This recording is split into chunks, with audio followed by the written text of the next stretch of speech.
Hello, veterinary friends. Welcome to the podcast. Today, I have an incredible guest for you.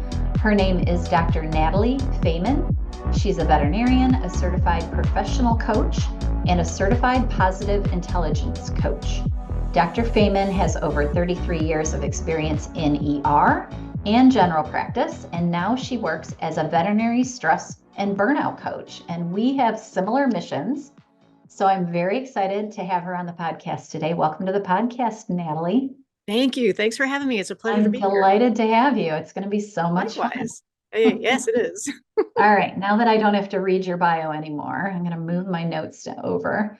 So the first question I always ask all of my guests is to tell me their veterinary story, because I love the origin stories of veterinarians. So how I became a veterinarian or what? Yeah, you can start from the time you were a kid and why you wanted to be a vet. You can tell me whatever you want. Like, I'll listen to all of it, or as much as you want to share. Okay. I was an only child, and my parents moved every 2 years all across the country. So I never had any friends, no siblings, no friends. Aww. My pets were my world. And when I was probably 7 or 8 years old, the family cat, who was my best friend and my soulmate, I noticed that there was something wrong with him. And I begged and begged and begged my parents to take him to the vet. And they were like, oh, he's fine, whatever. 3 days of this went by. And it wasn't until he was so sick and shaky that he couldn't even stand up anymore that they finally took him. And as it turned out, he had a bladder obstruction and he passed away. And my life was destroyed. I swore eternal vengeance on animal suffering. And from that moment forward, there was nothing else I ever wanted to do with my life than to become a veterinarian and make sure that no one else ever had to go through what I went through, losing my little soulmate. Well, that's a good story. Yeah. Yeah. So I mean, it's sad, but it's interesting how you got inspired. At least his life, his sacrifice of his life was for a purpose. Yeah. And then I proceeded to work way too hard and be way too serious throughout the rest of my childhood and college years so that I could get through vet school and get out there and start doing it. You didn't have any fun, huh?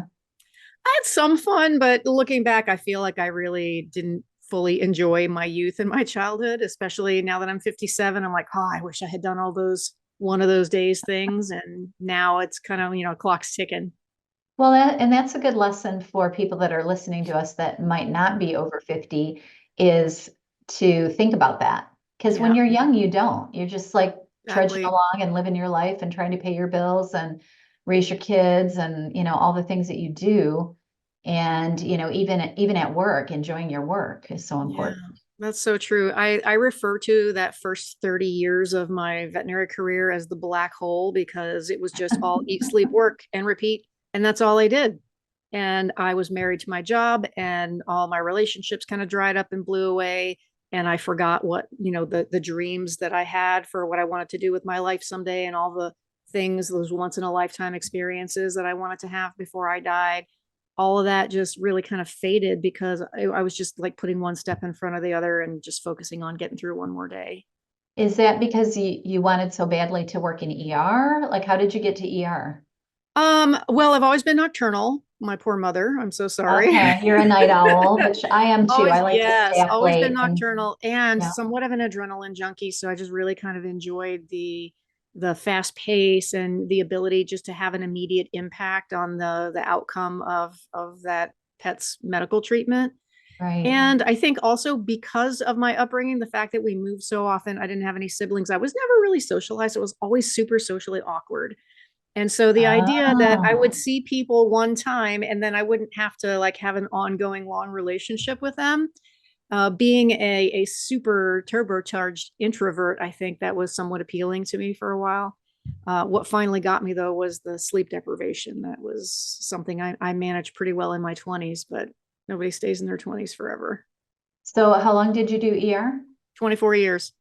Okay. And then you decided to go to general. I had no choice. I started noticing some very clear signals from my body that I was going to die if I didn't change my living habits. I mean, 3 hours of sleep a night, you're not going to live very long living that way.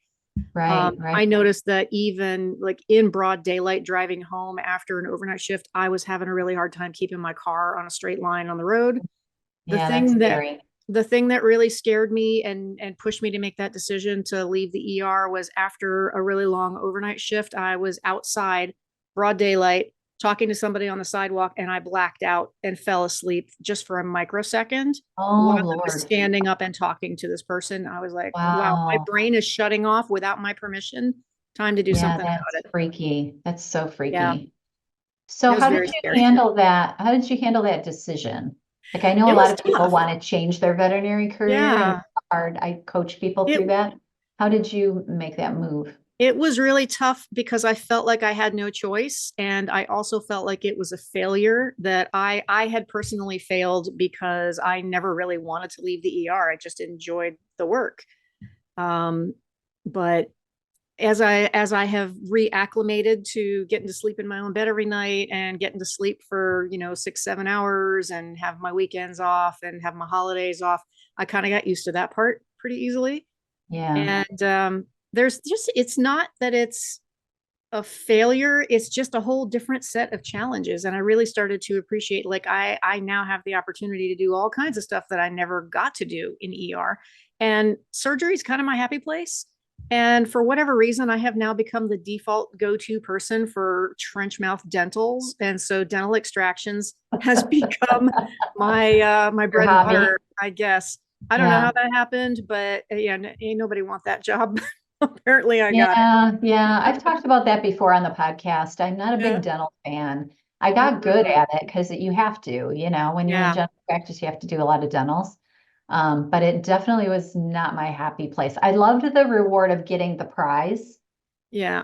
but the patience of pulling the teeth that were hard to pull, that's what I Yeah. struggled with because I'm not a Yeah. super I patient had just person. last week, I had a 13-hour surgery day. I was in so much physical agony by the time Oh, I I got home. I was bet. not happy. But you know what Yeah. really, I think what really lights me up after, I'm the one telling myself a story about how miserable that day is. I'm all hunched in the same position for 13 hours and the Right. mouth stinks. And why do I have to do this? But when a client comes to me for their recheck and they say, I can't even believe how much more friendly and affectionate my pet is now after the dental extractions, because they never realized how uncomfortable they were before. They just thought that their behavior was normal. And Right. It's so I've had so many rewarding. people thank me because they felt guilty for not realizing how much pain the pet was in until Yeah. the problem. Yeah. And that's pretty crazy, right? That we don't understand the impact that we make, Yeah. or we don't accept it. What do you think it is? Do you think it is we don't get it, or our brain is just so strong it doesn't let us absorb it Well, speaking or only for believe it? myself, I think I am so focused on my own discomfort and my own unhappiness, especially when, it's 9 o'clock and I'm still cleaning up It's a long day. bloody surgery. Right. I'm so focused on what I had to miss out on and what I didn't get to do today and how much my body hurts and how this is going to ruin my plans for tomorrow because I got all this catch up. And it really comes down to, if I refocus my attention on how much of an impact I just had on that pet's quality of life and the bond that pet has with its person, it Hmm. really it makes it a lot more worthwhile, and it really takes my frustration and my stress level down quite a bit. Yeah. So after 24 years in the ER, then you go to general practice, which you're still practicing. Yeah. Full time, do you still practice? I'm 2 days a week surgery only, which is kind of a win for me because, Nice. like I said, I love surgery. And Yeah, that's kind of like then your dream job then, right? yes, yeah, and it Yeah. gives me the rest of the week to work on building relationships and building the coaching practice. Yeah. So tell me about how you went from being a veterinarian and to moving into the whole coaching world. Yeah. Well, again, as I felt my body deteriorating, my eyesight is not going to hold out forever. My knees You feel can like a see bag my of reading gravel. glasses, right? Uh, I'm wearing multifocal contact lenses and it's Are still you? almost not good enough. So I got Yeah. back problems, knee problems, my eyes not going to last forever. I've known for a long time that I'm going to have some kind of an encore career in my back pocket, but I had absolutely no idea because I've had such tunnel vision my whole life. I have never considered anything but veterinary medicine. Right. And then several years ago. So, a little bit of backstory. While I was in the ER and beyond, I really developed a bad habit of regulating my emotions with food. And Mm, especially in the ER, yes. when you don't have time to sit down and eat a nice healthy salad, you have 3 seconds to cram something in your mouth, or you just lost your chance to eat. I Right. basically lived on junk food for Yeah. decades. Donuts and yeah. Junk food, sleep deprivation, constant Right. stress equals I became obese. Yeah. And so I, like most people with weight problems, I had tried all the diets, all the exercise programs, and it would work for as long as I could white knuckle my way through it. And then it would just get too hard, or I would have a bad day and I would just fall apart and backslide and rinse and repeat. Well, one Yeah. day I just randomly stumbled across this Southern lady that was just cursing up a storm about weight loss myths and all the bad information out there. And I I think just I know who you're going to say. Corinne Crabtree. Yes. Yeah, She's I know amazing. Corinne. You know her? Well, I know of her. Yeah, I've met Yeah. her. Oh I my don't gosh. know her Well, well, let me but yeah, tell I you, do know she's who the she is. real deal. She is legit. Yes. And as soon as I heard her talking, I knew this lady knows what she's talking about. And so Yeah. I joined her group. And this was the first time in my life that I had ever been in a weight loss situation where it didn't matter what you ate. There was no good food and bad food. There was no X number of calories a day. It was, you could have carbs if you wanted. There was no restrictions except that you could only eat when you were hungry.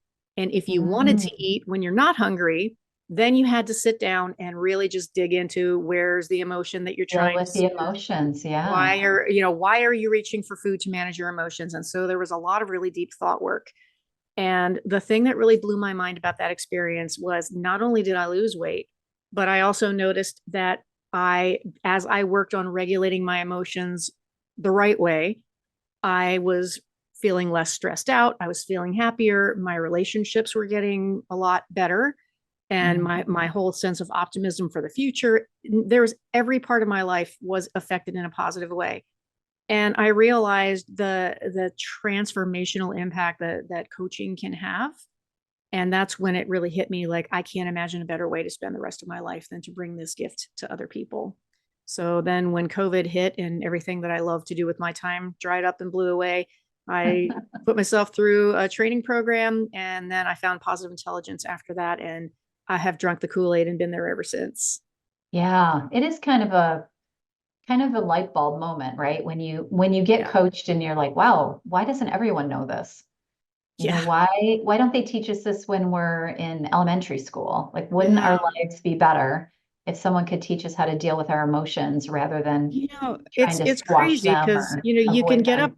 you can get a personal trainer to teach you how to exercise, but we don't have like mental fitness trainers to teach us how to regulate our emotions and I how to love regulate that. our thoughts that just run wild in our heads all day. I think one of probably the first light bulb that I got from being in Corinne's group was when she talked about people pleasing as being a form of manipulation. And Yes, so she describes it as, when I'm doing things for other people, I'm trying to influence the way they feel about me, the way they think about me, which is really completely beyond my control and none of my business. So right. I had never really thought about it as I'm trying to manipulate someone else's behavior by being too nice to them, doing nice things for them.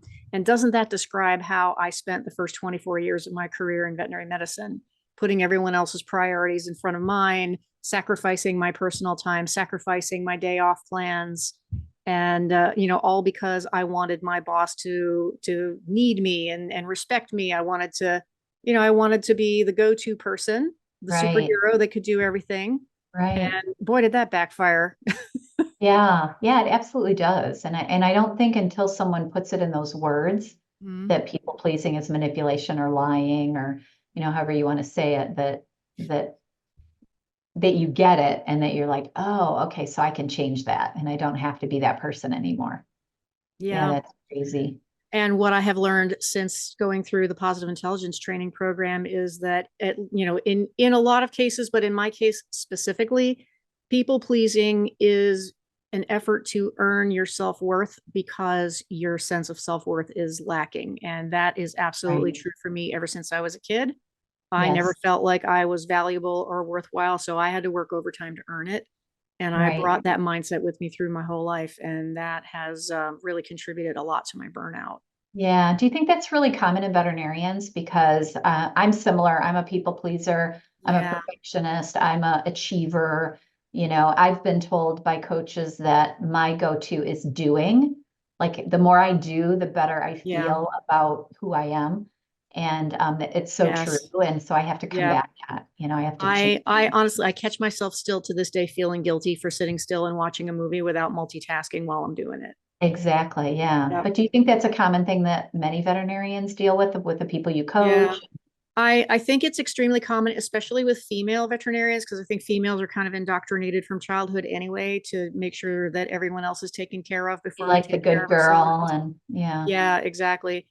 And we also, I think veterinary medicine in general tends to attract high drive professionals that are very perfectionistic. And Right. that also is intensely stressful, and that will wear you out at an earlier Yeah. age.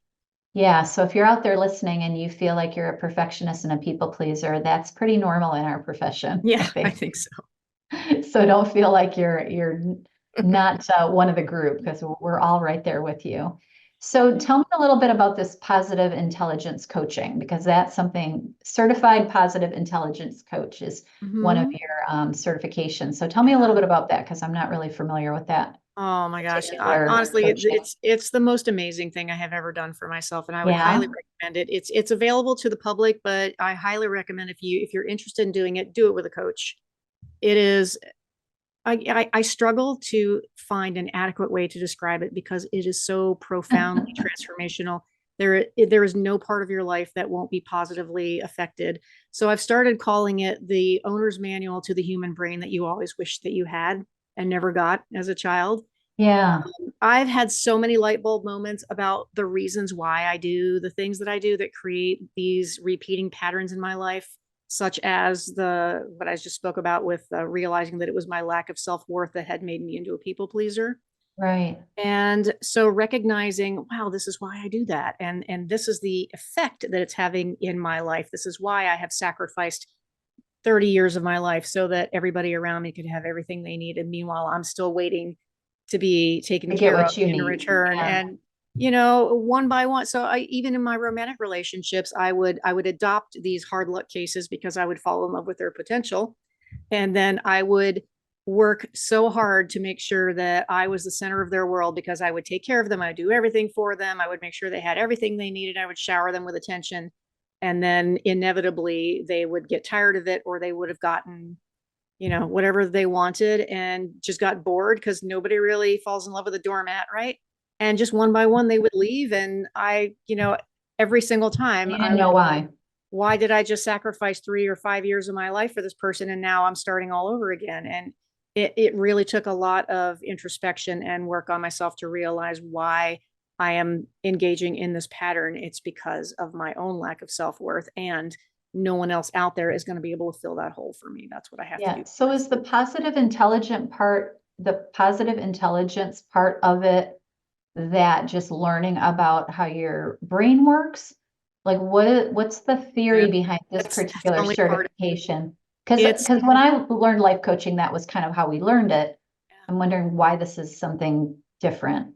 So What's it's the actually based in neuroscience and cognitive behavioral psychology, and there's got you? So it's kind several of other fields that go into it. They've actually right, done MRI studies proving the impact of the type of training. So recognizing where your own self-sabotaging behavior comes from is just the beginning part of it. You right, also learn a specific type of what we call a self-command exercise that helps you to shift your brain activation from a left side dominant to a right side dominant. And the reason that's important is because the left side of our brain, this is where language and our logical and analytical skills live. Pretty important, right? But it's also where right. our stress reactions come from and where all of those fear-based sabotage behaviors come from. The right side of the brain actually puts you in deeper contact with your empathy, your intuition, your ability to see the big picture, your ability to see like the bigger meaning and purpose in life, like Mm, from a long-term perspective. right. And also more of like a clear vision to, like, if you have a choice of what actions I can take as a next step when I'm faced with a challenge, which ones I can clearly see which ones are going to be fear-based reactions and which ones are actually more likely to get me the outcome I want. So it's like the self-command exercise to teach you how to shift your brain activation has really, it's the foundation of the program, and it's where most of the benefits come from. And learning how to do these exercises has allowed me to, I have a little trick that I can use to immediately, like literally within 10 seconds, I can shift my emotional state from stressed out to calm and peaceful, just because I've created an association between doing this exercise and changing my emotional state. And that has helped me. So the story I always tell people is like when I was back in the ER or even in GP, if I had a really horrific day at work, I would be an emotional wreck for sometimes 48 hours after, sometimes even longer. I still have days like that. And I recover now in 20 or 30 minutes. So that is 1% of the time it used to take me to recover, which means that now every time I have a crappy day at work, I get 47 and a half hours of my life back.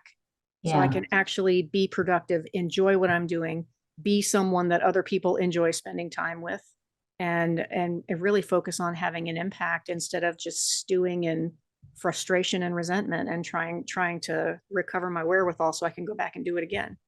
Right, right. And I think so many times people don't understand that there is a skill, there are techniques, there are ways that you can manage your mind so you don't have to suffer like you suffer. It's not something that just happens, and you do have power over it. And in a lot of techniques, with the life coaching, with therapy, all the things to learn about yourself and try to get yourself in a better frame of mind so you can enjoy everything more. Very much so. The analogy we always use is like your physical muscles. If you've been a couch potato for years and you just decide one day I'm going to start going back to the gym, it's not, and it's not news to anybody that you're not going to get results on day one. It's going to take some time. You're going to have to build things up slowly. But as you start to see results, you're going to start to feel the benefits as well. And it's exactly the same with the mental training, because those pathways that help us to be more right brain dominant have basically atrophied from disuse because we're such a heavily left brain society.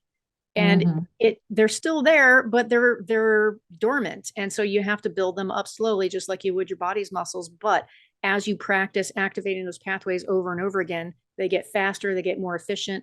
And within 6 weeks, I was mentioning the MRI studies, they've actually documented on fMRI within a 6-week period of just 15 minutes of practice a day, that they can actually see more gray matter in what they call the sage area of the brain, the right brain, and less gray matter in the left side of the brain where the survival and stress responses come from. So there's a physiologic change in your brain just from practicing this exercise for 15 minutes a day for 6 weeks.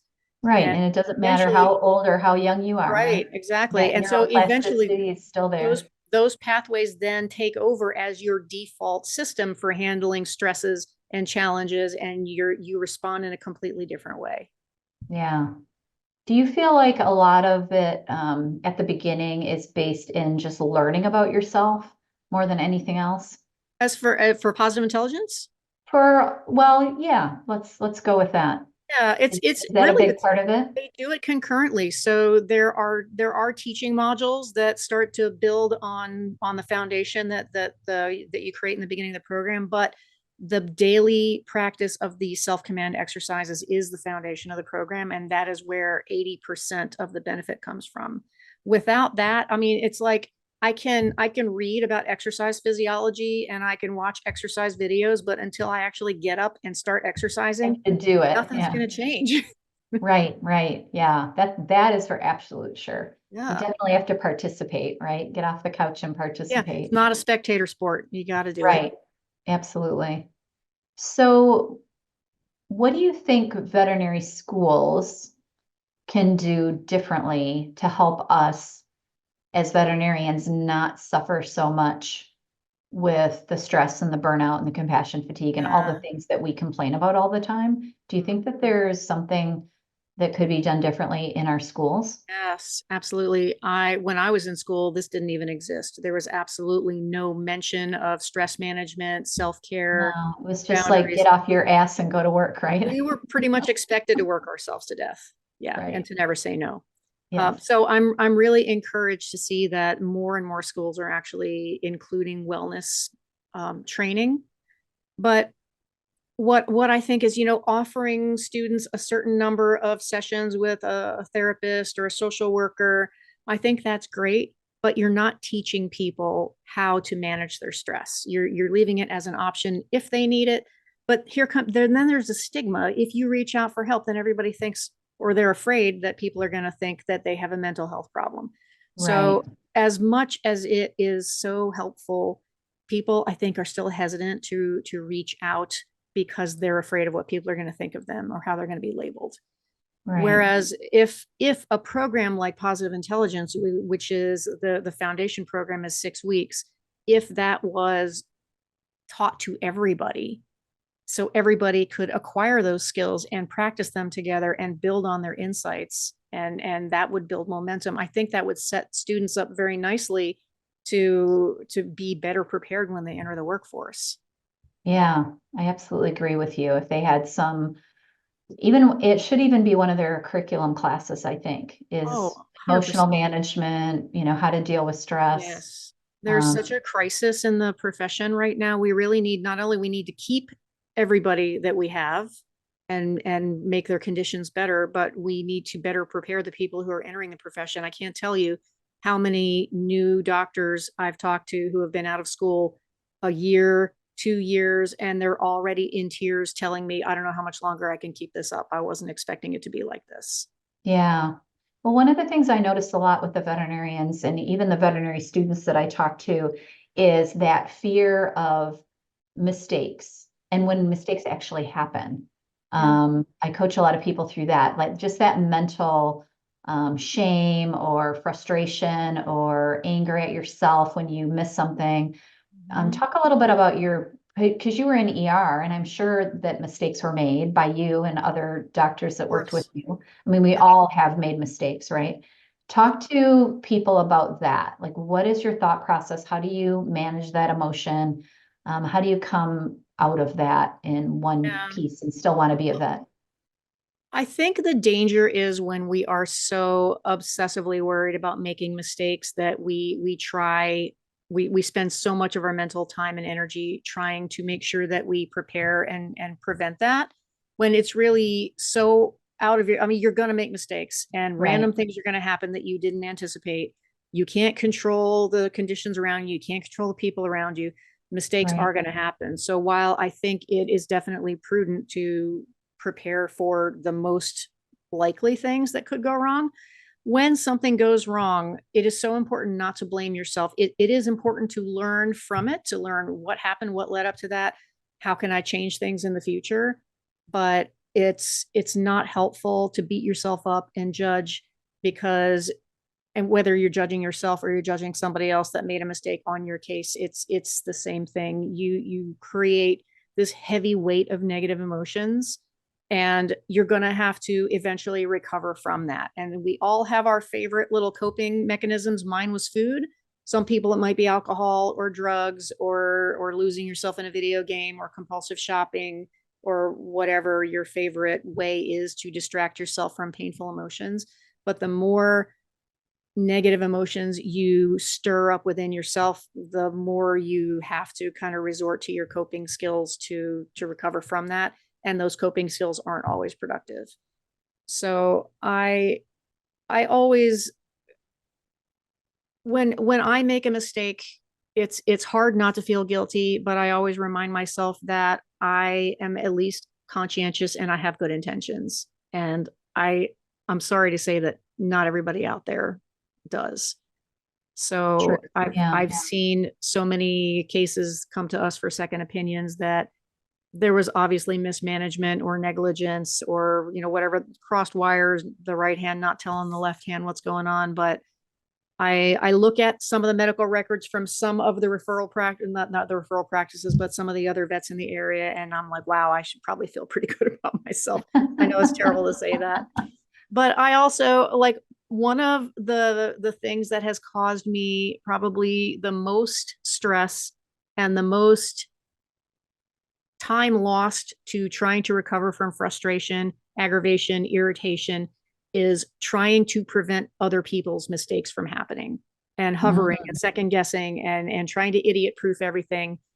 Number one, I end up going home exhausted and usually hours late after the end of my shift because I've been triple checking everything. Micromanaging everyone. Yeah. Oh yeah, and nobody wants to work with me when I'm like that, and it doesn't work Yeah. anyway because people still make mistakes.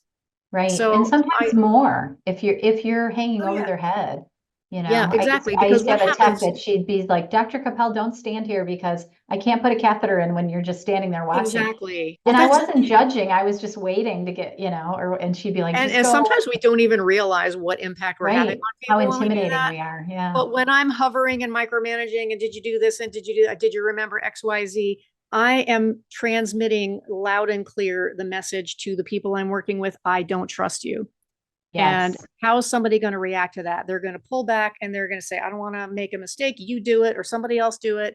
Right. Now things are just going to get worse. And I'm going to, because I'm such a perfectionist control freak, I'm going to jump in and do it myself. Now I'm doing my job and everybody else's job too, and frustrated about that and resenting why doesn't anybody have any initiative around here? Well, it's Why because don't these people do I'm the one anything? who's driving them away. Nobody wants to be near me when I'm like that. Right, right. Yeah, that's a good leadership lesson.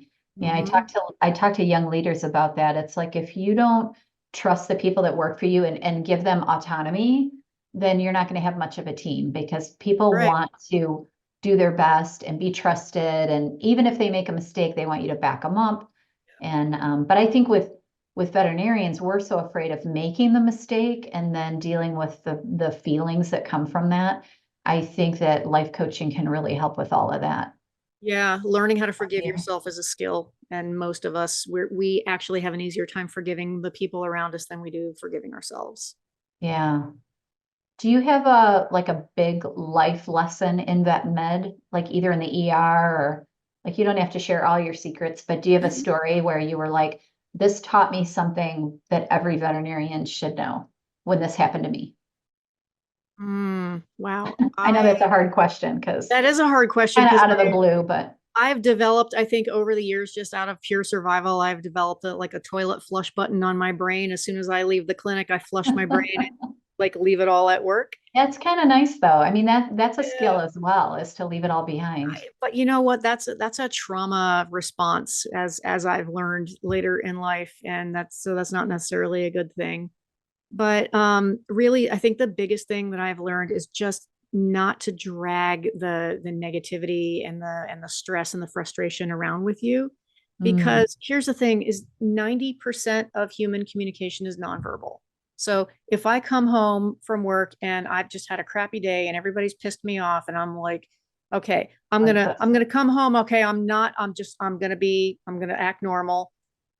And yet if I have a spouse or I have kids, they're immediately going to perceive something's wrong. Yep. So What's wrong with even if I mom?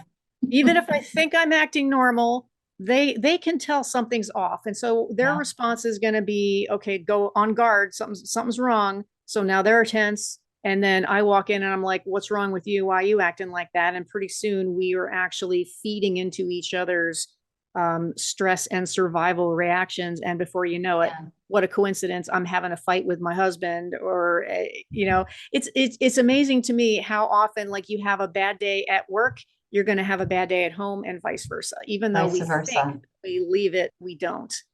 Right. Yeah. So being able to process the emotions and then let them go is gonna serve you well if you can do Absolutely. that, Yeah. And learn that skill. that's where learning the skill of self-command has really saved my butt, because Right. I am truly recovered, and I'm not going to come home and dump on somebody else. And, I talk to other veterinarians who, they tell me, oh, I'm so lucky I have an understanding husband. I just come home and I vent on him. And I'm thinking, well, that's great for you, but how much is he enjoying that? Right, And, right. and how much more productive would it be if you came home and you didn't have anything to recover from, and you could just get right to enjoying your time with your spouse? Yes. Yeah, that reminds me, I had a guest on the podcast whose wife is a veterinarian, and he said that would happen to him. She'd come home and she would tell him all the horrible things that happened that day and how stressed out she was. And he didn't like it. So he challenged her.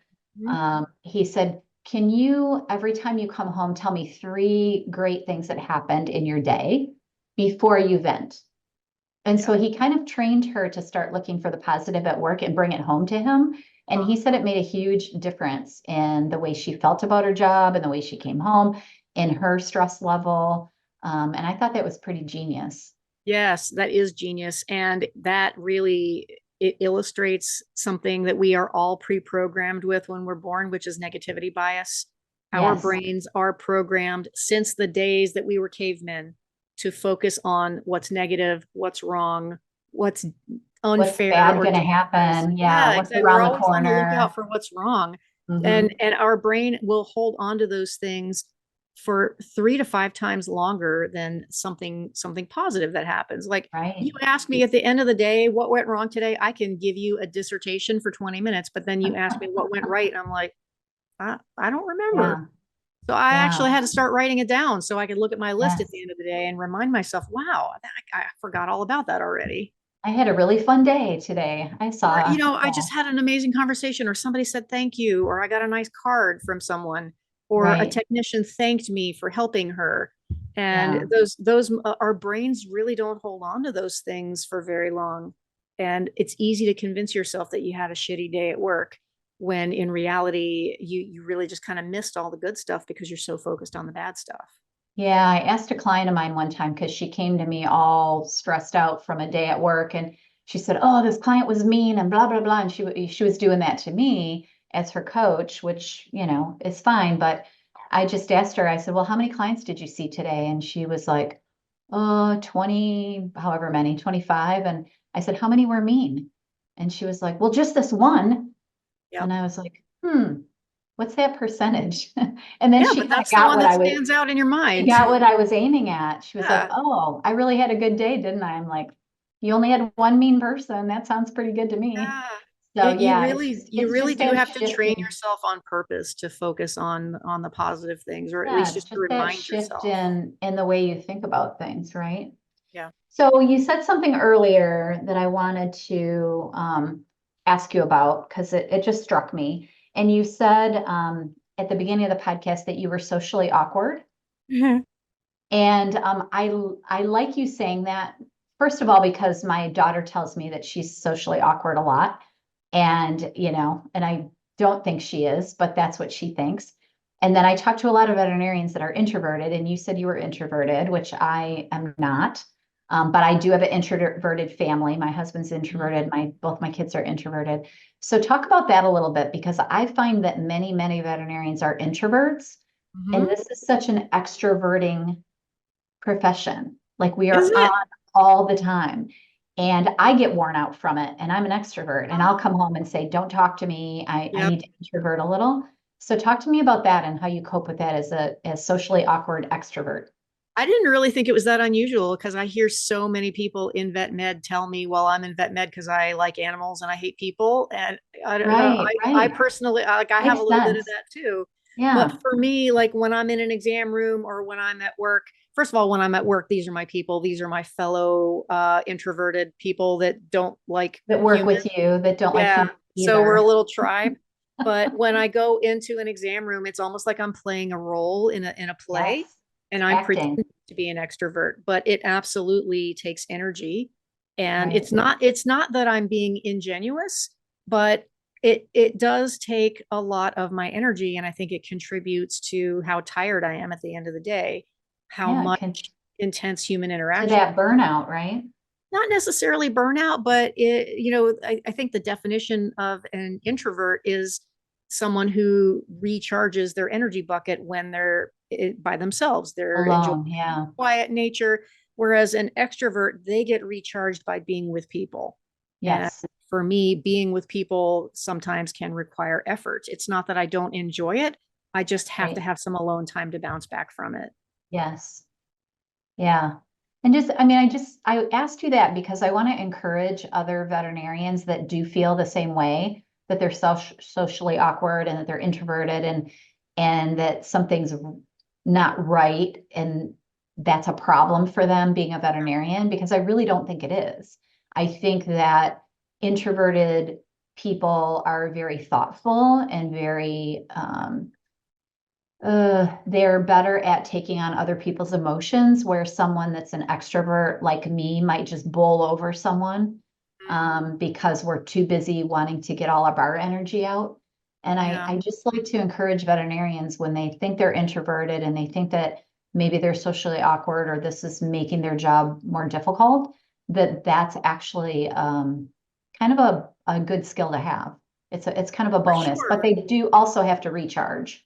Yeah, absolutely. And something I've also noticed about myself is, and maybe this helps your listeners too, when I'm in an exam room or having a conversation with a client or whatever it is, if I'm even a little bit worried about, do I sound like I know what I'm talking about? Do I look like I'm doing the right thing? Like, what do they think of me?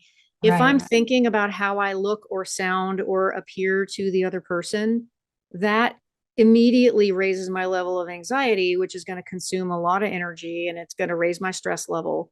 But if I can put that aside and just focus on, this person needs my help, that I'm here for them, not for myself.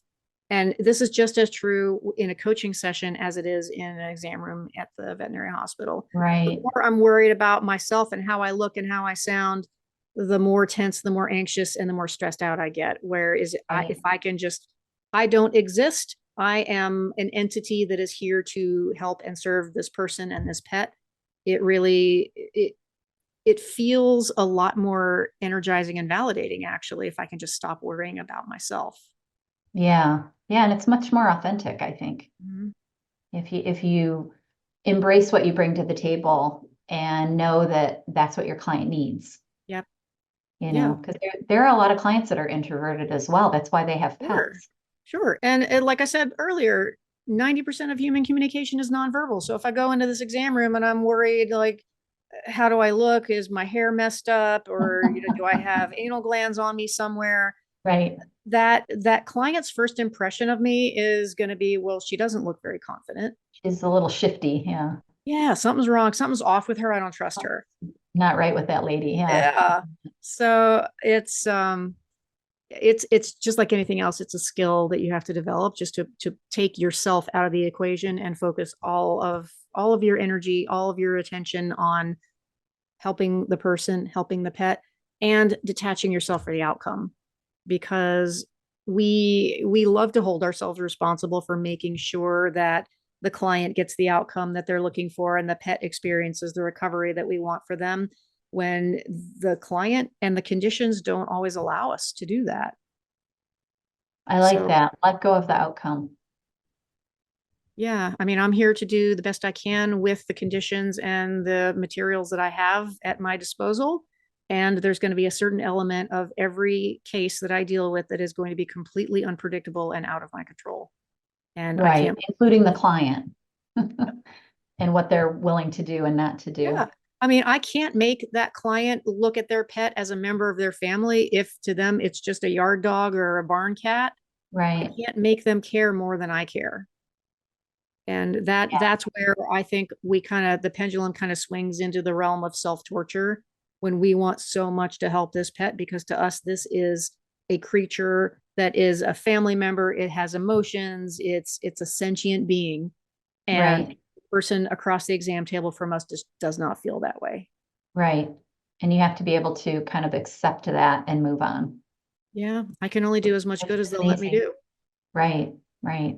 Yeah. I think sometimes we do get too wrapped up in, wanting to control the situation, and it's really up to the client to make that decision and control what they wish to control, whether it's something that's right or wrong. Yeah. In our opinion. I guess it's always our opinion, right? Yeah. Yeah. Yeah. That's hard. And especially when you're working with a team of people who care just as much as you do, and may not necessarily have the perspective to be able to detach from a situation like that and say, well, client doesn't want us to take x-rays, so I guess we're not going to take x-rays. Whereas it's if you have a team member that is really up in arms about, they can't just decline treatment, and we have to report them, or whatever the the resentment is, it's a lot harder to deal with. It just escalates the stress level. So I think there's a lot of value in you just touching base with the people that you work with periodically and having those kinds of conversations where no matter what the client allows us to do, no matter what their situation is, we always have to be able to tap into some kind of empathy for them, or Yes. they're not going to come back and we're not going to be able to help the pet at all. Right. Right. I think we sometimes forget that. Yeah. That it's not about us always. It's about the Yeah. client Yeah. sometimes. Yeah. So tell me, before we get too close to the end of this podcast, tell me about why you love being a life coach, what you love about getting coached and coaching. Because I really, I talk about this a lot on my podcast, but I don't really push like I think I should for people to hire coaches because I think it's just such an awesome thing to have, be coached and also coach, and it helps the profession so much. So give me your take on that. Like, what is your sales pitch for why you should have a coach or why you should hire Well, a coach? I think the best sales pitch I could make is just reclaiming your quality of life and Mm, emotional quality of life, because the like that. story I told earlier about how my recovery time is now 20 minutes instead of 2 days. How much of my life have I gotten back because of the coaching and the training that I've received? And that it's just inconceivable, all the time, all those years that I wasted just constantly stressed out, constantly frustrated, marinating in resentment. That's why I call, 3 decades of my life the black hole, just because it was miserable and it didn't have to. I was inflicting that on myself, but I Right. didn't have enough self-awareness and I didn't have the tools to be able to change it. And what I love about coaching is just to be able to give someone else the tools to be able to change their own life for the better. And I think my favorite thing to hear from the person that I'm being coached is, I never thought of it that way before. I, Yes. I Isn't that love seeing the light bulb come on in someone else's eyes, right? and just watching them grab onto it with two hands and run with it and start using it and start making those positive changes. Right. And it's so there was a stigma. I think it's dissipating, the stigma of therapy, Mhm. and sometimes coaching's kind of wrapped into that because it's a mental health service in a lot of ways. Yeah. And there's a stigma that if you're a competent professional, that you shouldn't need help. And Mhm. I like to tell people that I think everybody needs help. Like I love Yeah. getting coached. And when I do, I always learn something about myself. I always feel better. I Yeah. might feel bad right after I get coached sometimes. I'm like, oh, that was hard. But it always teaches you something about the way you look at life, the way you're approaching life. It helps you move forward and not be stuck. It's just such an interesting, therapy and life coaching. A little Yeah. different, Go well but both together. very valuable. Yeah, they do Yeah. go well together. I have a lot of Yeah. people that do both, and it's super helpful. So I always try to encourage people. I have people sometimes even that I've coached in the past that just text me and say, "Oh, I had a really bad day. Can you just talk to me?" I'll be like, "Absolutely." Get on the phone, go through what happened in their day, and just try to help them process the Mhm. emotion that they're going through. And in an hour, it changes everything. And it's Yeah. such an amazing thing. I just love Here's it so here's what I much. tell people to if they ask me, well, how would I know if I needed coaching? Here's what I tell people. Are you breathing? If you spend more than a split second being unhappy, stressed out, upset, irritated, angry, any kind of negative emotion, if you're experiencing that for more than a split second during the course of your day, coaching is going to help you, because Yeah, absolutely. those negative emotions, those are normal, those are definitely worth paying attention to, but they function as a signal that we need to address something needs our attention because something needs to change. Yeah. And that something very often is examining my reaction to whatever situation is going on around me and how I'm contaminating what's going on and the people who are trying to work with me, Right. instead of just internalizing it, pretending that everything's okay, transmitting these tense energy vibes that are going to make people recoil and pull back from me and just Oh, factoring in that for the whole rest of the day, because we tend to kind of push our emotions down and ignore them and say, I'm okay, I'll deal with it later. But later I'm dragging 3 tons of stress and just this festering ball of negativity home with me. And then I'm going to have to unpack it later instead of just releasing little bits of it as it starts to accumulate throughout the day. And then being functional when I come home, having some energy left, having like a positive net energy in my bank so that I can actually enjoy whatever I wanted to do with my evening and not have to just be completely exhausted. Right. I love that. Yeah. So everybody get coached. It's really fun. You'll like it. Believe me. It's fun. And oh my gosh, it's going to pay you back for the whole rest of your life. If you have even one aha moment, that is going to change the way you do things for the rest of your life. And it's like you always hear the story about the plane that leaves Los Angeles, and it can either go to New York or it can go to Miami with just a 1% course correction over time. Right. That is an excellent description of how coaching can impact you now in the immediate term and for the rest of your life. Right. Yeah, I love that. So what have I not asked you that I should have asked you? And then we're definitely going to have to do this again for sure. I would love that. Yeah. Yes. Oh yeah, for sure. There's so many more questions I have. So oh yeah, that's why I'm come up with some blanking more. out on what I haven't told you because there's so much. There's so much. Well, let's leave everyone with something that you think is either we've already said that's highly important, or something new that you haven't said, or quote. I think, sometimes people ask me if I could just give one piece of advice to someone. Yeah, what's that? Would be the most impactful, positive thing that they could hear. I would tell people the most important thing that you can spend your energy on is learning how to treat yourself better and how to talk to yourself better inside your head. I love that. Because this narrative that so many of us have that, I'm not good enough and I'm not lovable, I'm not worthy, I'm a slob, I'm fat, I'm whatever. We're constantly insulting ourselves inside our own heads almost 24/7. Right. And you don't realize it even. No, it's like this subconscious tape that just plays over and over and over again. And it really eats away at your self-worth, at your confidence. It impacts everything. It'll impact how you let people treat you, what you settle for in life, what you decide to have the courage to go after and what you don't. It'll affect all of your relationships. What you charge for your services, it'll affect you financially. Everything. Yes. I offer to people a lot. I'm like, what you think of yourself will change you financially. Yeah. So there's no better work you can do than to train yourself to talk better to yourself. That's beautiful. All right. So tell everyone where they can find you if they want to learn more. And like I said, we'll definitely do this again. So we'll get to be fast friends and have a lot of podcasts together. If you want to hear more from Natalie, leave me some comments or send me an email and let me know what you want us to talk about next. Perfect. Yeah. So they can find me at my website, which is nolimitscoachingnow.com.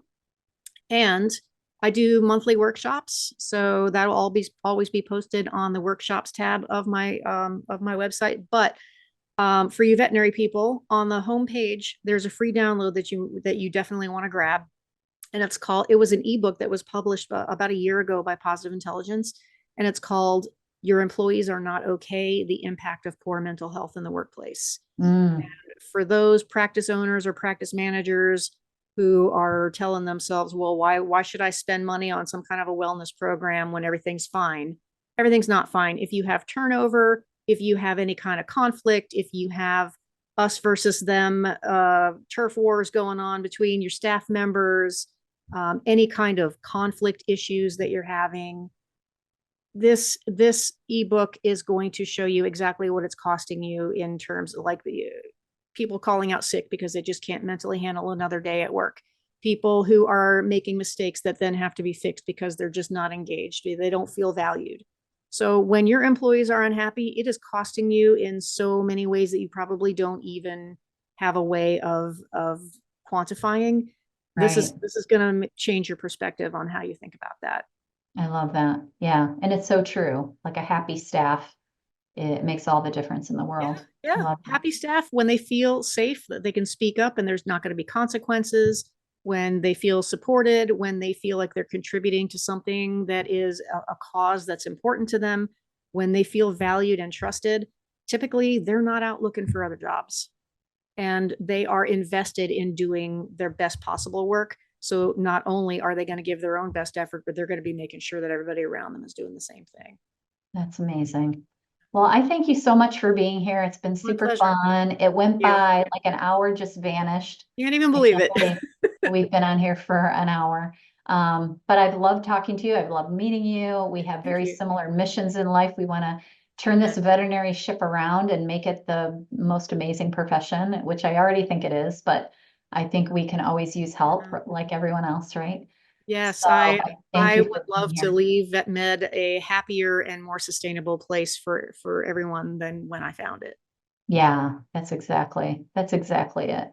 So this is Dr. Natalie Fayman, and I really appreciate you being here and have a really great day, everyone. Thanks for having me. It's been a pleasure. Thanks, Natalie. Bye.